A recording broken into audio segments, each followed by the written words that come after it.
कार्यक्रम ऊर्जा बहस। फेरि पनि स्वागत छ आदरणीय दर्शकहरू। माउन्टेन टेलिभिजनको कार्यक्रम ऊर्जा बहसमा आज हामी कुराकानी गर्दैछौँ बहुचर्चित र निर्माणको आवश्यकता महसुस गरिएको बुढी गण्डकी जलविद्युत आयोजनाका बारेमा। हामीसँग कुराकानी गर्न स्टुडियोमा हुनुहुन्छ दाहादिङ जिल्लाका सांसद गुरु बुर्लाकोटी, यसै गरी अर्का अतिथि हुनुहुन्छ बुढी गण्डकी जलविद्युत आयोजना विकास समितिका अध्यक्ष डाक्टर लक्ष्मी देवकोटा। फेरि पनि स्वागत गर्न चाहन्छु यहाँहरू दुवैजनालाई म।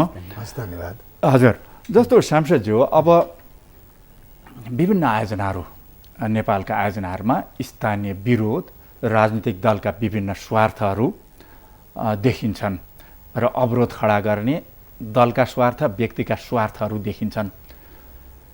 यो बुढी गण्डकीका सम्बन्धमा कस्तो छ अब स्थानीय जनसमर्थन, त्यसै गरी राजनीतिक दलको प्रतिबद्धता कस्तो छ? यस्तो छ, राजनीतिक दलको प्रतिबद्धता, सबै राजनीतिक दलको प्रतिबद्धता आएको छ।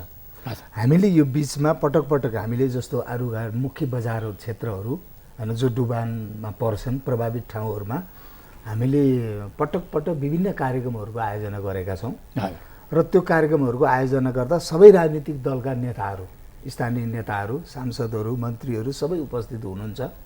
सबैले आफ्नो तर्क दिनुभएको छ। किनभने मुलुकको यो त हामी त यस्तो भयो, हामी पिरोलिएका छौँ नि त। हामीलाई एउटा यस्तो रोग लागेको छ जुन रोग यो सबैलाई लागेको छ। त्यसकारण जुन सङ्कट भएको छ त्यसो भएको हुनाले दलहरूको समर्थन नहुने पनि छैन। सबैको विचार मिलेको छ, भावना मिलेको छ। र अहिले पछिल्लो अवधिमा त म यहाँहरूलाई भनौँ सुरुमा के मनस्थिति थियो भने जस्तो आरुघाट बजारले चाहिँ के भनेको थियो भने यो चाहिँ आरुघाट बजार जोगाइदिएर बनाइदिनुहोस् भन्नुभएको थियो। त्यो जोगाउँदाखेरि 400 मेगावाट आउँदो रहेछ। आरुघाट बजार जोगिँदा 400 मेगावाट आउँदो रहेछ। त्यो त प्राविधिकहरूले उहाँहरूले त्यो थाहा गर्ने कुरा हो। अनि त्यसले गर्दाखेरि अहिलेको पछिल्लो अवधिमा त के भयो त भन्दाखेरि जब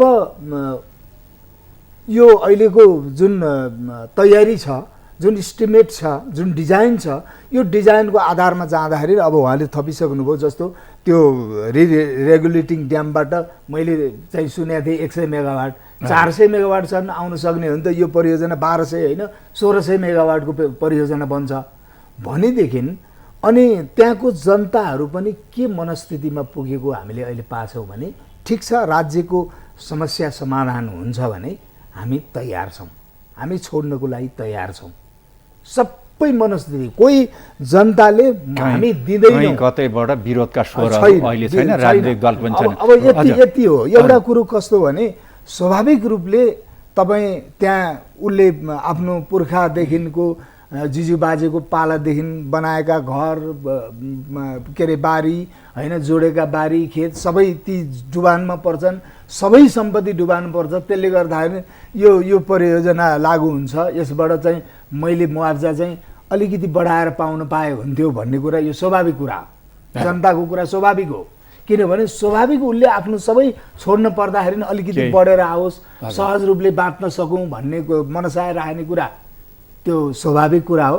तर अहिले कुनै पनि जनताले त्यहाँ डुबान क्षेत्रमा पर्ने प्रभावित हुने लगभग प्रभावित हुने र डुबानमा पर्ने 9000 10,000 जुन घरधुरी छ त्यो घरधुरीले अहिले कुनै विरोधका स्वरहरू निकालेको छैन। हजुर डाक्टर साहब, जस्तो 1100 घरधुरी जस्तो डाक्टर साहब गोर्खातर्फ 31,900 रोपनी, हजुर धादिङतर्फ 35,200 रोपनी गरी 67,107 रोपनी जग्गा हजुर अधिग्रहण गर्ने यो कति ठुलो चुनौती। अब उहाँ सांसदज्यूले त भन्नुभयो, तर नेपालमा धेरै आयोजनाहरू जग्गा अधिग्रहणको ठुलो समस्या देखिन्छ र यो समस्याले गर्दा आयोजनाहरू वर्षौँ पर जाने नहुने देखिन्छ। यो कति चुनौतीपूर्ण देखिन्छ डाक्टर? यहाँले जुन आयोजन जग्गाको कुरा गर्नुभयो नि, मुआवजा भन्ने कुरा चाहिँ दिने र त्यसो विस्थापित गर्ने कुरा भावनात्मक कुरा पनि हो,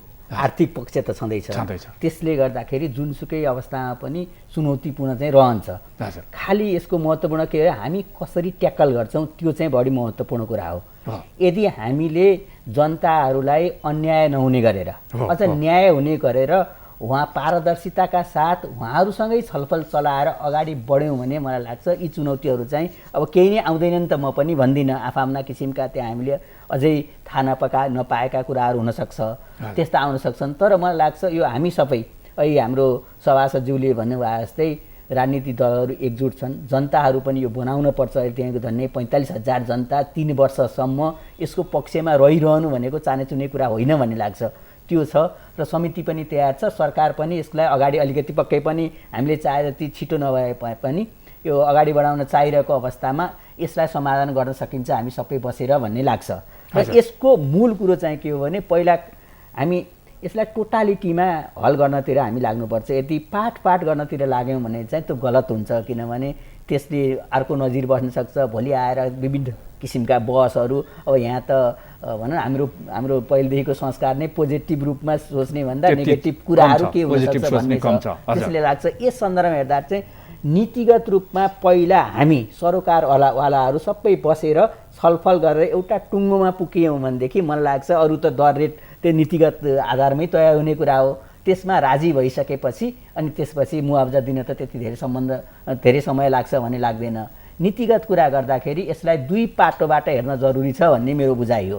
एउटा चाहिँ हामीले आम तरिकाबाट अपनाउने कुरा र अर्को विशेष अवस्था, त्यहाँको जग्गाको अधिग्रहण गर्दाखेरि आउने विशेष अवस्था गरेर 5वटा इस्युजहरूलाई चाहिँ मैले नोट गरेको छु। हजुर हजुर। पहिलो भनेको त्यहाँको अहिले जुन रैकर अवस्थामा बस्दै आएका निजी जुन जग्गाहरू छ तिनीहरूको मुआवजा, तिनीहरूको अधिग्रहण गर्ने र तिनीहरूलाई यथोचित मुआवजा दिने कुरा। त्यसको लागि चाहिँ हामीले जुन सिडिओ साहबको जुन दुवै जिल्लाका सिडिओ साहबहरूको अध्यक्षतामा समिति बन्छ त्यसमा त्यहाँका जनताहरू, त्यसपछि राजनीतिक दलका नेतृत्वहरू उहाँहरूले जुन सहजीकरण गरिदिनु पर्ने हुन्छ, स्थानीय राजनीतिक दलका नेताहरू, अनि त्यसपछि विज्ञहरू पनि चाहियो फेसिलिटेट गर्न र हाम्रो त्यसमा स्थानीय वासीहरू समेत राखेर छलफल चलाएर हिजोदेखिको त्यहाँको दर रेट के थियो र के गर्दाखेरि उहाँहरूलाई मर्का पर्दैन भन्ने विषयमा अहिले हाम्रो सभासदज्यूले एकदम राइटली राख्नुभयो। भावनात्मक कुराहरूलाई समेत हामीले समेटेर अगाडि बढ्यौँ भनेदेखि मलाई चाहिँ यो अगाडि जान्छ। एउटा नियमित जुन निजी जग्गा प्रयोगमा ल्याउने कुरा हो। यसको साथसाथै अहिले अर्को दोस्रो नम्बरको के छ त भने त्यहाँ अहिले तपाईँहरूको रिपोर्टमा नै आइसक्यो, त्यहाँ भूमाफियाको चलखेल छ भन्ने लाग्छ। यसलाई निरुत्साहित गर्न जरुरी छ दुईटा अर्थमा। एउटा यो प्रोजेक्टको हकमा पनि यदि त्यहाँ भूमाफियाको बढी चलखेल भयो भनेदेखि त्यसको प्रोजेक्टको कस्ट बढी बढ्न जान्छ। त्यसले गर्दा समग्रमा यो राष्ट्रलाई नै घात हुने कुरा रहन्छ।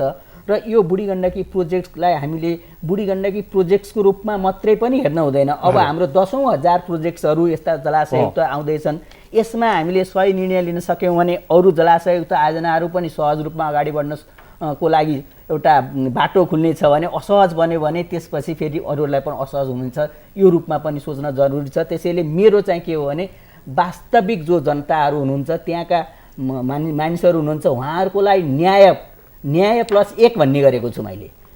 उहाँहरूले जति पाउनु पर्ने न्यायसङ्गत रूपमा त्यो पाउनु पर्छ र 1 भनेको त्यो 100 रुपियाँमा 1 रुपियाँ थप्ने हो कि 5 हो कि त्यहाँको हेरेर सहुलियत, त्यहाँ जुन अहिलेको भावनालाई कदर गर्ने किसिमबाट दोस्रो कुरालाई जानुपर्नेछ। यो हामीले विचार गर्नुपर्छ। यसमा सबैको सहयोग चाहिनेछ। तेस्रो भनेको किन भनिरहेको छु भने त्यहाँ थोरै जग्गा हुनेहरूलाई के भने त्यत्रो ठुलो परियोजना छ, थोरै जग्गालाई त सेयर दिँदैन भनेर त्यस्तालाई चाहिँ क्याप्चर गर्नेतिर, अनि कहीँ चाहिँ धेरै जग्गा भएको त कहाँ सेयर दिन्छ र त्यो फुटाउनु पर्छ, बेच्नुपर्छ भनेर लगाइदिने यस्ता किसिमको जुन छन्, यी त सही नियति त त्यहाँ गएका होइनन्। त्यसकारण त्यस्तालाई निरुत्साहित गर्नको लागि मलाई लाग्छ राजनीतिक दलका म सभासदज्यूहरू मार्फत चाहिँ यो आग्रह गर्छु, जनताको पनि यसमा सहयोग हुनेछ भन्ने लाग्छ। तेस्रो म अलिकति 2 मिनट मात्रै लिएँ। अर्को त्यहाँ गुठीको जग्गाहरू मिलाउन पर्नेछ। यो गुठीको जग्गा चाहिँ जुन अहिलेको ऐन कानुन अनुसार चल्दाखेरि गुठीमा आधारित भएर जसको जीविकोपार्जन भइरहेछ उनीहरूलाई मर्का पर्ने देखिन्छ। यसलाई चाहिँ नियमित प्रक्रियाबाट हुँदैन, विशेष व्यवस्था जुन राजनीतिक निर्णय लिन पर्ने जरुरी त्यो देखिन्छ। तेस्रो भयो भने अर्का त्यहाँ धेरै मान्छेहरू ऐलानी जग्गामा बसिरहेका छन्, पुस्तौँ पुस्तादेखि उनीहरूलाई मिलाउन पर्ने कुरा छ। यो पनि राजनीतिक निर्णय लिन पर्ने अर्को पक्ष छ। त्यस्तै किसिमबाट त्यहाँ एउटा पसल मात्रै थापेर होला अथवा कोही गरिब बसेको छ, अशक्त छ भनेर एकल महिलाहरू हुनुहोला, उनीहरूको पनि जीवनस्तरलाई हाम्रो नियम चाहिँ के हुन्छ भने कुनै पनि आयोजना बन्दाखेरि अहिले भइरहेको जीवनस्तरभन्दा 1 स्टेप भए पनि माथि जाने गरेर कुनै पनि आयोजना बनाउनुपर्छ। त्यो गर्नको लागि पनि फेरि यो हाम्रो नियमित प्रक्रियाबाट हुँदैन, विशेष अवस्था भनौँ न बाट उहाँहरूको जुन यो असिलोपन छ, यो जुन इस्यु छ, यसलाई डिल गर्नुपर्ने हुन्छ। यी कुराहरूमा हामी सचेत छौँ र यसलाई कसरी समाधान गर्ने भन्ने बारेमा चाहिँ अहिले हामी तयारी गरिरहेको अवस्था हो। जस्तो सांसदजी, अब उहाँहरूले बुढी गण्डकी आयोजना विकास समितिले सरकारसँग मुआवजा वितरणका लागि 58 अर्ब रुपियाँ जति माग गर्नुभएको थियो। त्यसमा 3 अर्ब भन्दा केही बढी प्राप्त भयो। 3 अर्ब 37 हजुर। अब पुनर्स्थापनाको लागि चाहिँ 2 अर्ब 90 करोड। अब यस हिसाबले कसरी मुआवजा वितरणको काम सुरु गर्दा उपयुक्त हुन्छ जस्तो लाग्छ यहाँलाई? मलाई के लाग्छ भने पहिलो कुरो त यहाँहरूले जुन अहिले यति जमिन जस्तो 67,000 जमिनका कुराहरू जुन आयो धादिङ र गोर्खा गरेर, त्यो जमिन अझै बढ्छ, 60,000 जति अझै बढ्छ किनभने त्यहाँ एउटा के छ भने त्यो डुबान क्षेत्रमा पर्नेहरूलाई कहाँ लैजाने त, कहाँ बसाउने भन्दाखेरि त्यहाँ दुईपट्टि रिङ रोड बनाउनुपर्छ। त्यो गोर्खा र धादिङपट्टि रिङ रोड बन्छ तालमाथि, तालभन्दा अलिकति माथि। त्यो रिङ रोड गएर कहाँ जोडिन्छ भन्दाखेरि मध्य पहाडी लोकमार्ग, जसलाई पुष्पलाल लोकमार्ग भनिन्छ, त्यो चाहिँ माथि गएर जोडिन्छ। ठ्याक्कै जोडिँदाखेरि माथिल्लो भागबाट, तालको माथिल्लो भागबाट मध्य पहाडी लोकमार्ग गएको हुन्छ, जो अहिले 1776 किलोमिटरको होइन इलामबाट सुरु भएर चाहिँ बैतडी जोडिने जुन सडक बन्दैछ हो त्यसमा जोडिन्छ। त्यसो भएको हुनाले लगभग 5,000 रोपनी त्यो सडकमा पर्छ। अहिले सडकमा उहाँहरूले ल्याउनु भएको छैन, मलाई लाग्छ त्यो सडकको जग्गा ल्याउनु भएको छैन, उहाँहरूले प्रस्ताव गर्नु भएको छैन। यहाँले 67,000 भित्र पर्दैन। र अर्को भनेको जस्तो केही दर्ता नभएका, जस्तो उदाहरणको लागि मलाई भन्नुहुन्छ भने म निर्वाचित भएको धादिङको 2 नम्बर क्षेत्रको मैदी गाविसको जोगेटार भन्ने एउटा ठुलो टार छ, जहाँ नेपाल सरकारले सिँचाइको परियोजना पनि चलाएको छ। त्यो जोगेटारमा बस्ने घरधुरी सङ्ख्या मलाई लाग्छ लगभग 75-80 घरधुरी छ। उनीहरूको जग्गा दर्ता भएको छैन, घर छ, खेत छ, बारी छ, सबै छ। उनीहरूका पुर्खादेखि त्यहाँ बस्दै आछन्। अब के कारणबाट नापीको समयमा त्यो दर्ता भएन थाहा छैन है। म सुन्दै थिएँ त्यहाँ खर्च पर्चका विषयले अलिकता झन्झट समस्या आउन सक्छ हैन। यस्ता चाहिँ अझै केही छन् भनेपछि मलाई लाग्छ यो टोटल जग्गा चाहिँ यसले प्रयोग गर्ने जग्गा चाहिँ त्यो चाहिँ जनताको जग्गा लगभग 72,000 रोपनी जति हुन्छ। 72,000 रोपनी जति हुन्छ। त्यो आँटका साथ जानुपर्छ। र जहाँसम्म लाग्छ अब यो चाहिँ कसरी जुट्छ त यो हैन, अब मुआवजा कसरी जुट्छ? यो त के हो भने नि मुलुकले आँट गर्ने हो भनेदेखि जब हामी यसरी सङ्कट झेलिरहेका छौँ भने सरकारले अर्को वर्ष त दिएला, तर यो वर्ष 3 अर्ब 37 करोड दियो। अब सुरुवात कसरी गर्न सक्छ? सुरुवात त यस्तो हो, सुरुवात त अहिले जुन उहाँहरूले जस्तो त्यो जग्गा मुआवजा निर्धारण समिति भनेर सिडिओको अध्यक्षतामा त्यो समिति बन्छ, बनिसके पछाडि त्यो समितिले मात्रै गर्छ भनेर हामी बस्दैनौँ। हामी मिसिन्छौँ किनभने हामीलाई दुईटा जिम्मेवारी छ कि। दुईटा जिम्मेवारी के छ? एउटा त यो परियोजना छिटो कार्यान्वयन हुनुपर्छ, सुरुवात हुनुपर्छ। हाम्रो चासोको विषय त्यो छ। त्यसकारण अब यत्रो हल्ला कल्ला सारा भइसके पछाडि अनि यो चाहिँ अब नबन्ने भनेर चाहिँ जान हुँदैन। किनभने यो दुर्भाग्य हुन्छ। यो त यत्रो सहरको बिचमा यो यत्रो काम गर्दैछौँ भने यो विद्युत मात्रै होइन, यसबाट हुने फाइदाका पक्षहरू त अरू कति छन्। कति लाखौँ पर्यटकहरू त्यहाँ जाने एउटा बन्छ। किनभने हामी 3टा सहरको बिचमा त्यो परियोजना पर्छ, काठमाडौँ, पोखरा र नारायणगढको बिचमा पर्छ। त्यसले गर्दाखेरि यसलाई जसरी पनि कार्यान्वयन गर्नुपर्छ, एउटा त्यो जिम्मेवारी होइन हाम्रो।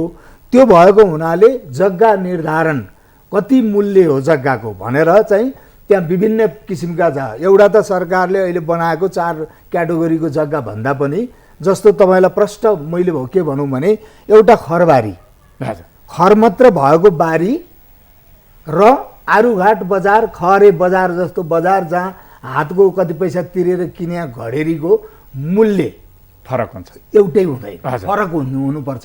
त्यहाँमाथि गुठीको जग्गा छ होइन, 3 बाली लाग्ने खेत छ अथवा 1 बाली लाग्ने मात्रै एउटा पोखरो छ, भने त्यो सबै विभिन्न क्याटेगोरी छुट्याएर हामीले त्यो मूल्य निर्धारण गर्नुपर्छ। हामी यो मुआवजा समितिलाई सहयोग गर्छौँ। पहिलो कुरो, अब यसमा दुईटा कुरो हाम्रो जिम्मेवारी, एउटा परियोजना पनि चलाउनु पर्यो र अर्को भनेको जनता, जो जनताले हामीलाई निर्वाचित गरेर पठाउनु भएको छ उहाँहरूको प्रतिनिधि हामी हो। त्यसकारण उहाँहरूलाई नोक्सानी हुने किसिमले, उहाँहरू भोलि विचल्ली हुने किसिमले राष्ट्रको भन्छ त्यो जनता र राष्ट्रको हितमा हुनु पर्यो। त्यसले गर्दा हामीले यो दुईटै जिम्मेवारी पुरा गर्नको लागि हामी गोर्खा र धादिङका सांसदहरू हामी अनौपचारिक पनि हाम्रो छलफल भएको छ, बैठकहरू पनि भएको छ। बुढी गण्डकीले आयोजना गरेका बैठकहरूमा पटक हामी गएका छौँ र हाम्रो बिचमा जुन जुन दलबाट प्रतिनिधित्व गर्ने भए पनि विचार बाजेको छैन, भावना बाजेको छैन र हामी फरक ठाउँमा पार्टीमा होउँला, तर बुढी गण्डकी बनाउनुपर्छ भन्ने कुरामा चाहिँ हामी एकमत छौँ। हजुर, फेरि अब सभासदको अलिकति जोडेँ मैले। बुढी गण्डकी जलविद्युत आयोजना विकास समितिको पनि ध्येय के हो भनेदेखि यसको मुआवजाको सन्दर्भमा त्यहाँका जनतालाई न्याय हुनेछ र त्यहाँको जनताबाट बुढी गण्डकीले अपेक्षा गरेको पनि यो बुढी गण्डकी परियोजनालाई अन्याय नहोस्, होइन, मर्का नपरोस् भन्ने चाहिँ हाम्रो पहिलेदेखि रहँदै आउँदैछ। एउटा जस्तो डाक्टर साहब सांसदज्यू, नेपालमा विभिन्न निकायहरूको बीच समन्वयको अभाव देखिन्छ। आयोजना यद्यपि यहाँहरूले उल्लेख गर्नुभयो आवश्यक छ, उचित छ र जलाशययुक्त आयोजना हुनाले केही सुरुमा खर्च बढी लाग्छ तर यसले पछि त्यसको प्रतिफल दिन्छ भन्नुभयो। यसमा यहाँले जग्गाको मुआवजा निर्धारणको काम वैशाख महिनाभित्र सम्पन्न गर्ने भनेर केही समय अगाडि भन्नुभएको थियो डाक्टर साहब। अहिलेको चिन्ता मलाई लाग्छ यत्रो ठुलो आयोजना अहिलेको सरकारी संयन्त्रहरूको कमजोर उपस्थितिको बेलामा र राजनीतिले पनि त्यति स्थिरता नपाएको बेलामा कसरी बन्ला भन्ने चाहिँ एउटा ठुलो चिन्ता छ।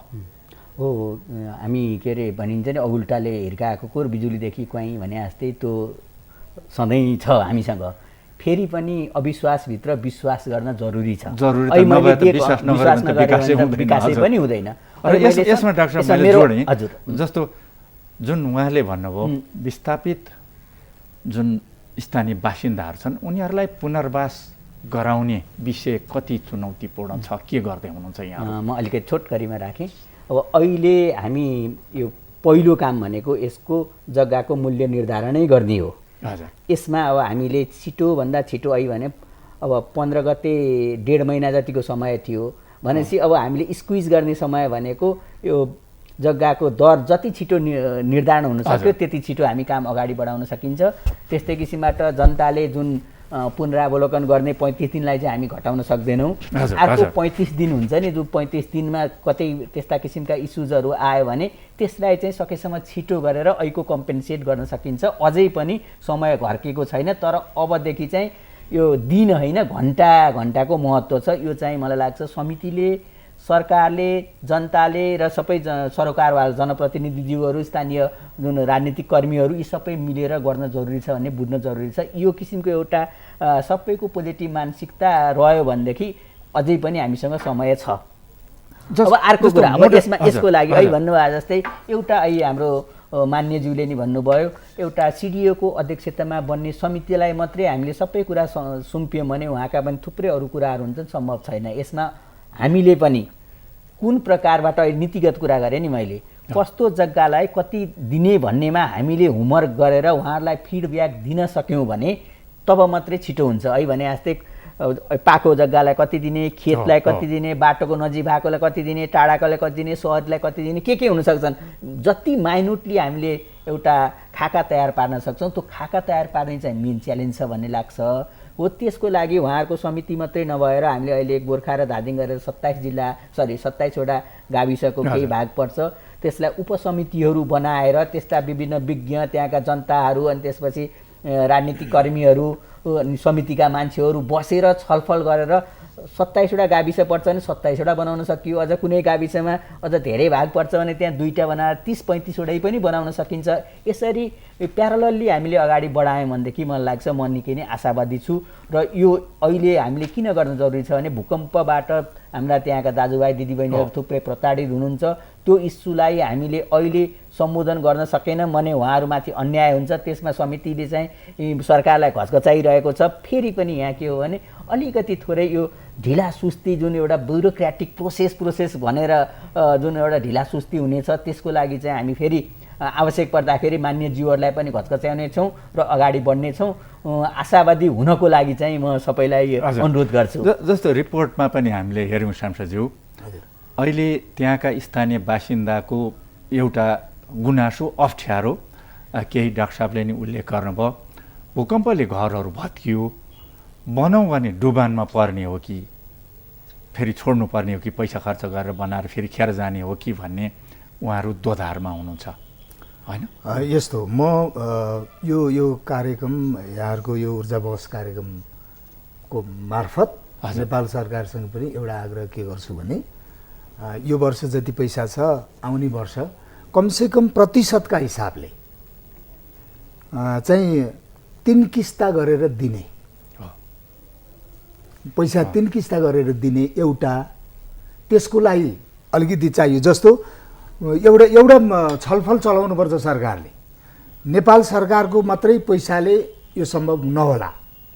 विभिन्न हाम्रो पैसा हाल्न सक्ने संस्था, नागरिक लगानी कोष छ, सञ्चय कोष छ, आर्मी छ, पुलिस छ, सारा छ, त्यहाँ पैसा छ, आइडियल मनी छ, त्यहाँ त्यसलाई हाल्न सक्छौँ। र अर्को भनेको यो परियोजनामा मान्छेलाई अहिले त्यहाँ सेयर हाल्नको लागि जग्गा किन्न गएको छ कि किन कन्जुसै गर्ने? ल नेपाली जतिले पैसा जम्मा गर हो, नेपाली जतिले पैसा जम्मा गर भनेर चाहिँ हामी गर्न किन नसक्ने? सबै नेपालीहरूको सेयर। जस्तो 21 अर्ब के अरे करोड चाहिँ प्रति मेगावाट भनेर उहाँले जुन भन्नुभयो होइन, अध्यक्षज्यूले त्यो भन्नुभयो, त्यो त्यति महँगो होइन भन्ने मलाई लाग्छ। त्यसकारण लगानी गर्छ जनताले भने त्यो दिनुपर्छ होइन।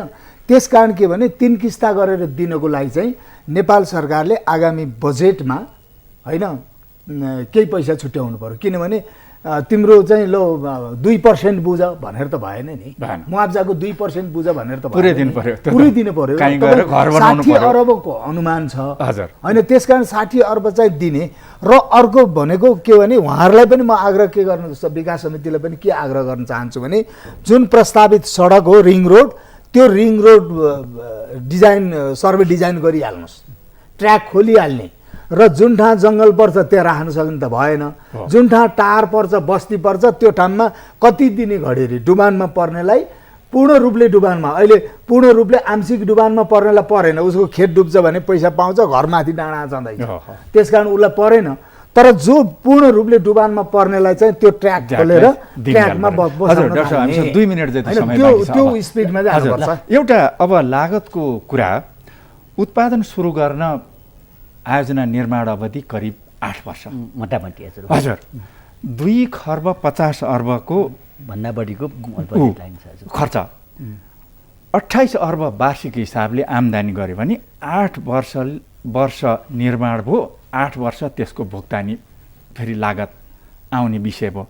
यसले 16 वर्षपछि नाफा दिने कम्पनी एक हिसाबले देखिँदाखेरि यसमा स्थानीयको सेयर लगानी गर्ने त्यति उपयुक्त नहुने र यसमा नेपाल सरकारले नै वर्षेनी 40 अर्ब जति निकासा गर्दै गयो भने एउटा उचित हुने भन्ने एउटा तर्क छ नि, तपाईँलाई ठिक लाग्छ? यो यसरी हो, हामी यसका विभिन्न मोडालिटी हुनसक्छ। अहिले यहाँले भने जस्तै यसलाई मिसाएर नहेरौँ।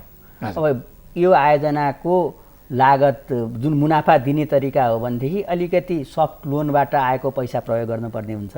जस्तै 1% 2%बाट आएको पैसा ऋणको पार्टमा प्रयोग गर्ने, जुन नेपाल सरकारले आफ्नो च्यानलबाट यसमा आओस्। र अब 30-70 को हुन्छ कि अथवा 80-20 को हुन्छ, त्यो रूपमा चाहिँ इक्विटी र हाम्रो सेयर इक्विटी र डेब्टको व्यवस्था गऱ्यौँ भने, मैले सानो हिसाब किताब गरेको थिएँ, मलाई लाग्छ यो चाहिँ के हिसाब हो भने फाइनेन्सियल एरेन्जमेन्टको कुरा हो। दोस्रो तेस्रो वर्षदेखि नै 13-14% दिन सकिने अवस्था चाहिँ यसको रहन्छ।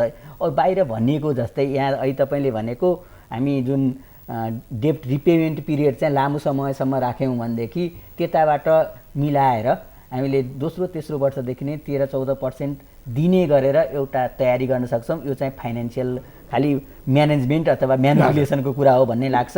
त्यसैले हेर्दा मलाई लाग्छ जनताको सेयर यहाँ 30% मात्रै भन्यो भने 75 अरबभन्दा बढीको कुरा आयो। It is a huge amount होइन। त्यसले गर्दा त्यसको सम्भावना रहेको छ। यसको होमवर्क चाहिँ हामी गरिरहेका छौँ। खालि हामी केमा सचेत छौँ भने जनताको पैसा परिसकेपछि उहाँहरू छिटोभन्दा छिटो र सही लाभांश अन्त जति पाउनुहुन्छ त्यति पाउनको लागि चाहिँ के गर्न सकिन्छ त्यसको तयारीमा चाहिँ हामी छौँ। हजुर, हस् हामीसँग कुराकानी गर्ने विषय त अरू पनि थिए, फेरि भविष्यमा पनि यहाँहरूसँग कुराकानी हुनेछ। आजको हाम्रो निर्धारित समय सकियो। हामीसँग कुराकानी गर्ने समय दिनुभयो। म धादिङ जिल्ला जो प्रभावित जिल्ला हो, जहाँ दुवै जिल्ला गोर्खा र धादिङको बिचमा बग्ने बुढी गण्डकीमा आयोजना निर्माण हुँदैछ, सो जिल्लाका सांसद गुरु बुर्लाकोटीज्यूलाई महत्त्वपूर्ण समय र विचारका लागि धेरै धन्यवाद ज्ञापन गर्छु। यसै गरी बुढी गण्डकी जलविद्युत विकास समितिका अध्यक्ष डाक्टर लक्ष्मी देवकोटाज्यूलाई नै महत्त्वपूर्ण समय र विचारका लागि धेरै धन्यवाद। नमस्कार।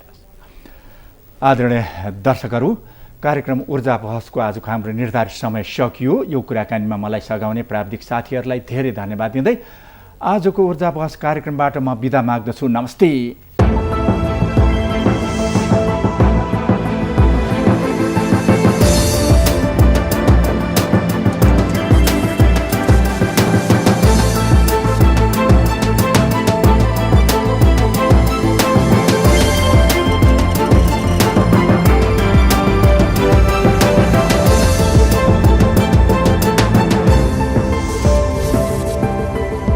कार्यक्रम ऊर्जा बहस।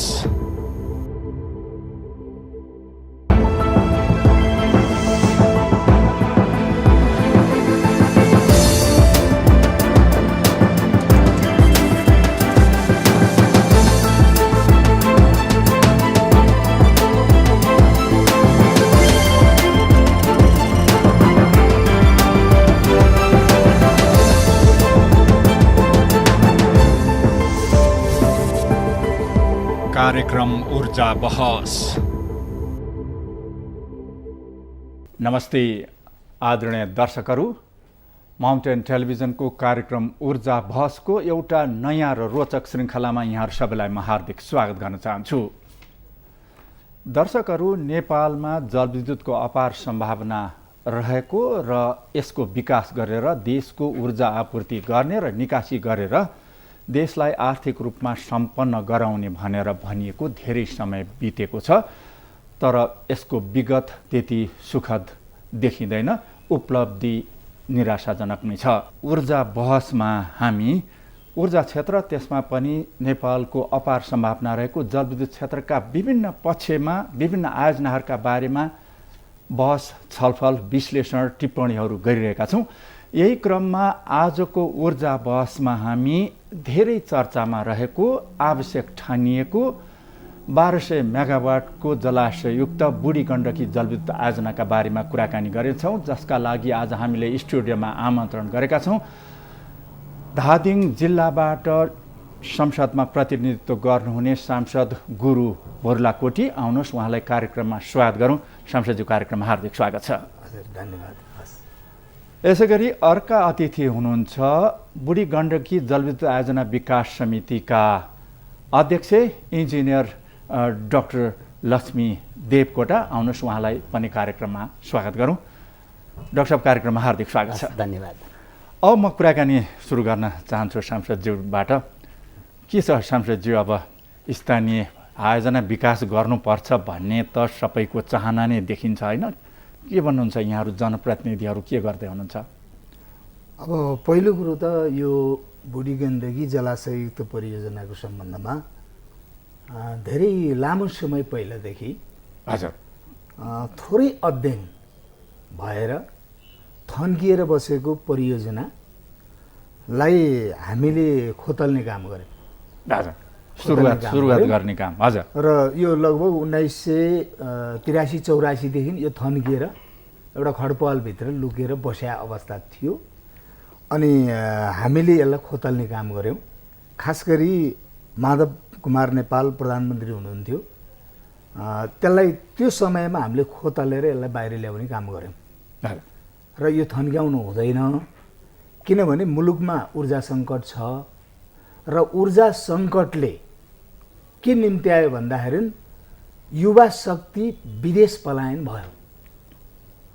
लगभग यो हरेक क्षेत्र प्रभावित लाखौं बने युवाहरू चाहिँ हजुर। विदेश पलाइन्छ। हो किनभनेदेखि मुलुकमा औद्योगिक विकास हुन सकेन।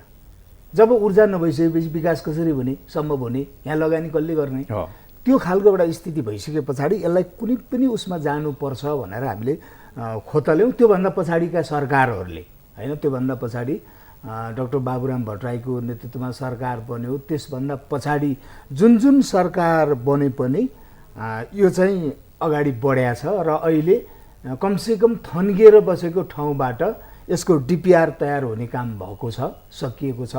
लगभग सबै रिपोर्ट अब आइसक्यो भन्दा पनि हुन्छ, सकियो होइन। त्यसकारण यो ठाउँसम्म आइसके पछाडि अब नेपाल सरकारले गर्नुपर्ने कुरा के छ भन्दाखेरि यो अहिलेसम्म यो मुलुकले हाँक्न नसकेको, आँट्न नसकेको सबभन्दा ठुलो योजना भएको हुनाले अब यसको स्रोतको खोजी गर्नुपर्छ। मलाई के लाग्छ भने, मलाई आत्मविश्वास के छ भने नेपाली जनताकै पैसाले यो आयोजना सम्पन्न गरौँ भन्ने हो भने नेपालमै त्यो अहिले जुन रिपोर्टमा आएको छ 254 अर्ब लगानी लाग्छ भनेर जुन आएको छ, त्यो 254 अर्ब पैसा जम्मा गरेर नेपालीहरू सक्छन्, तयार छन्।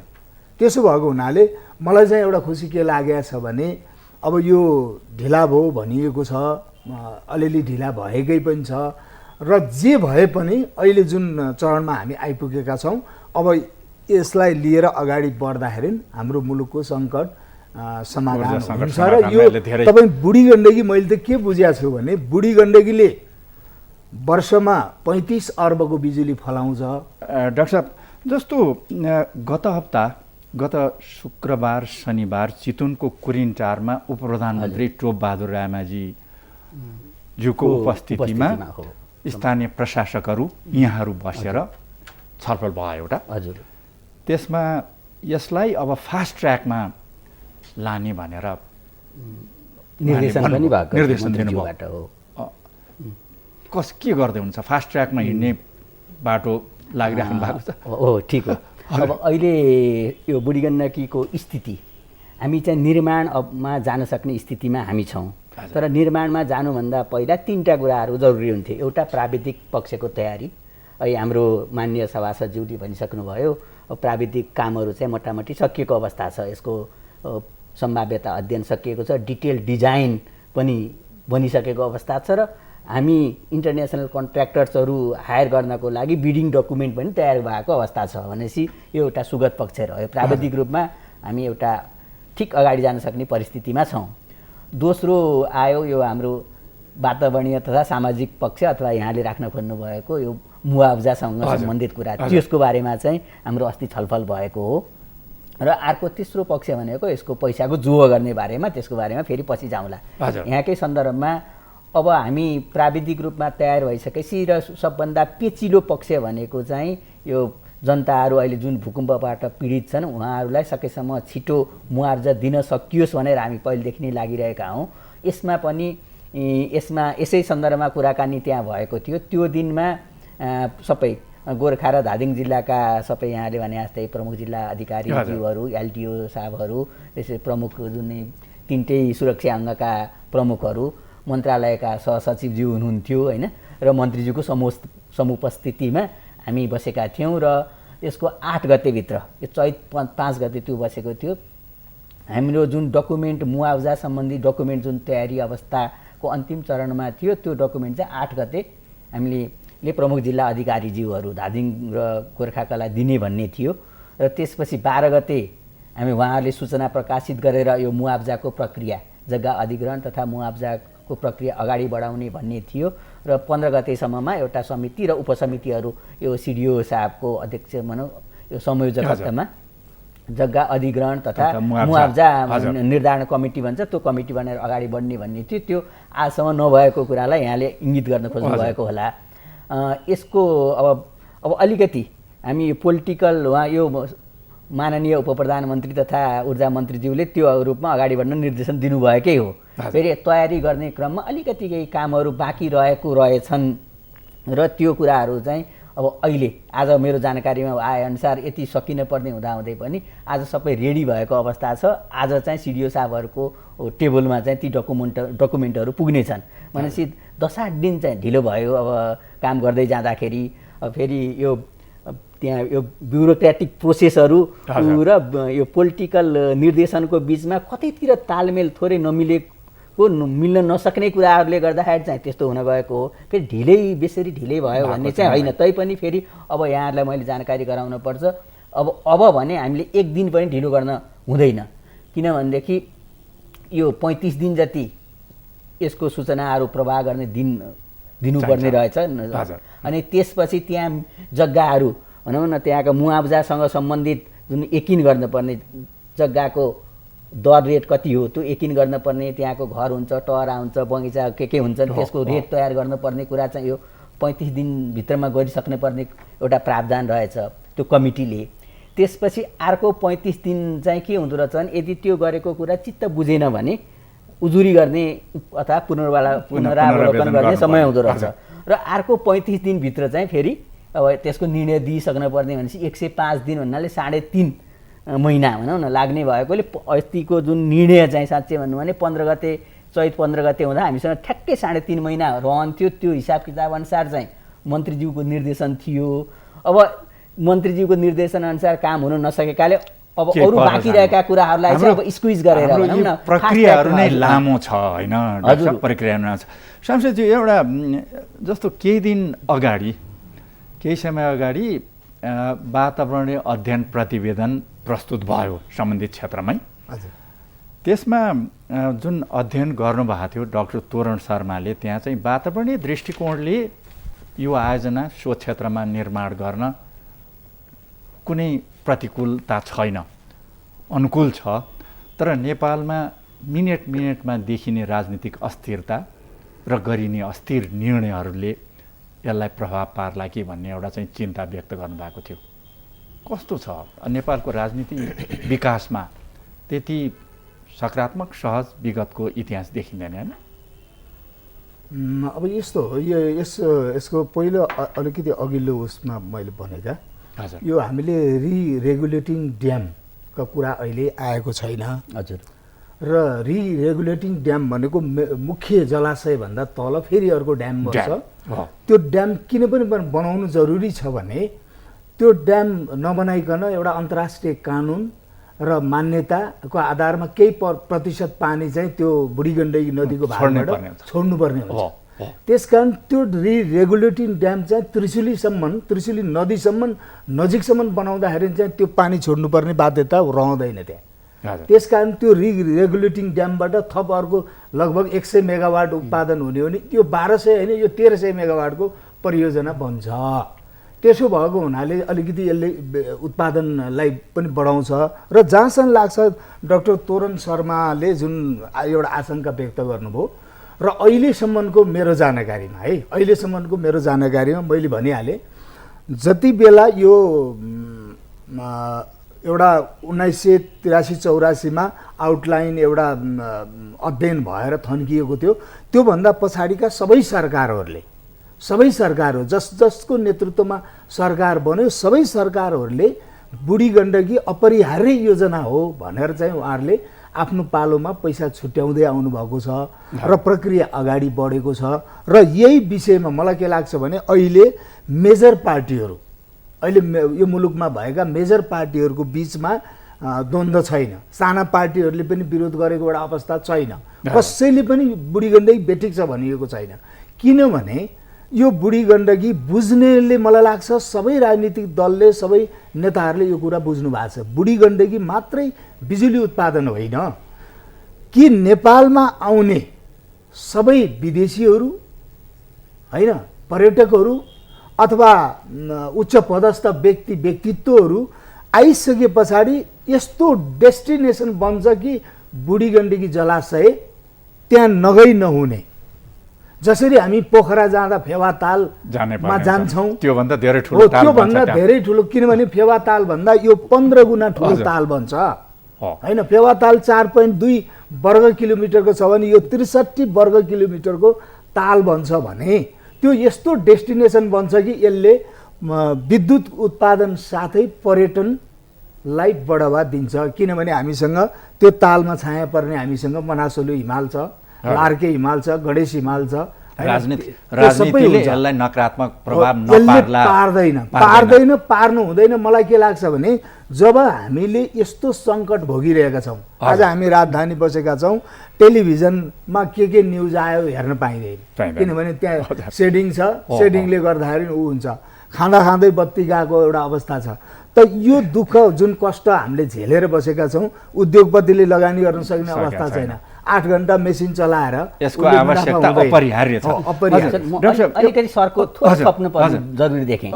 यहाँले जुन 100 मात्रै भन्नु, 100 मात्रै होइन, यो चाहिँ यसको पानीले गर्दाखेरि थपिने बिजुली चाहिँ तलमा 2-3वटा क्यास्केटहरू भनौँ न, सिरियल्ली हामीले ड्यामहरू बनाउन सक्यौँ भने 15 मिटरकै बनाउने भने 400 मेगावाट जति 365 दिने 24 घण्टा निस्किन्छ। यो त रन अफ द रिभरकोसँग कम्पेयर गऱ्यो भने 1500-1600 मेगावाटको कुराकानी भएकोले यसको अझ महत्त्व छ भन्ने कुरा छोटो राख्नु छ। डाक्टर साहब, हामीले बुढी गण्डकीका बारेमा एउटा रिपोर्ट तयार गरेका छौँ, त्यो रिपोर्ट हेरौँ, त्यसपछि पनि हाम्रो कुराकानीको क्रम जारी रहनेछ।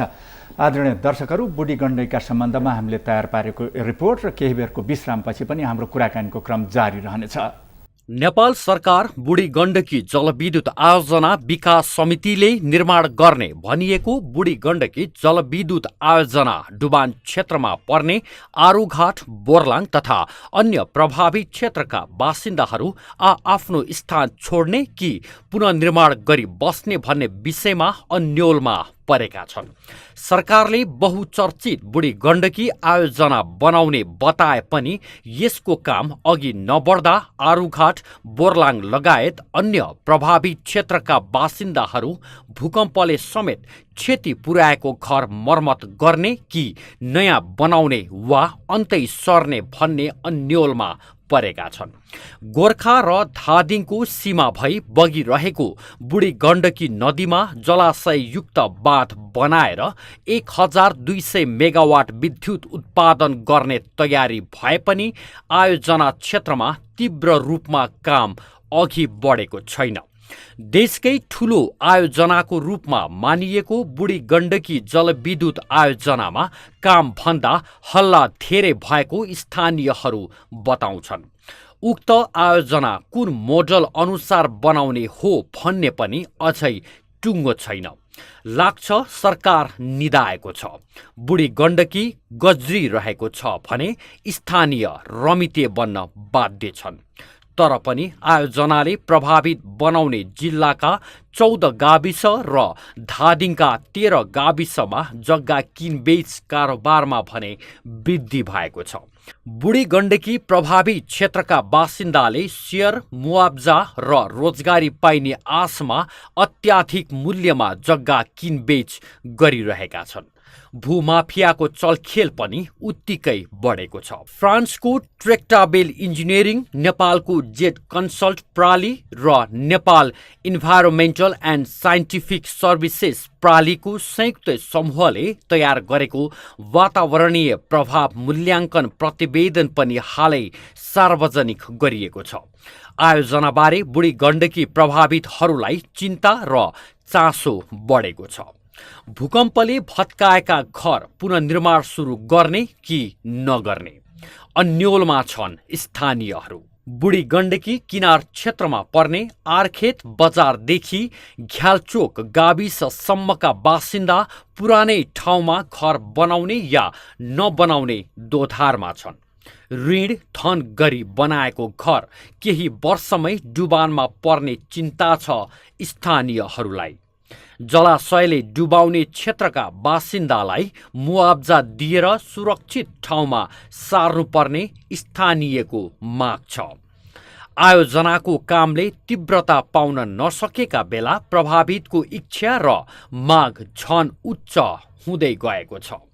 प्रभावित क्षेत्रका खेत, पाखोबारी, भिर, पखेराको बेग्ला बेग्लै मुआब्जा दिनुपर्ने स्थानीयको माग छ। साथै सेयर र रोजगारी ग्यारेन्टीको समेत माग स्थानीयले गरेका छन्। आयोजना विकास समितिले आयोजना निर्माण सुरु भएपछि क्षतिपूर्ति र पुनर्स्थापना गरिने बताउँदै आएको छ। घर जग्गा अधिग्रहण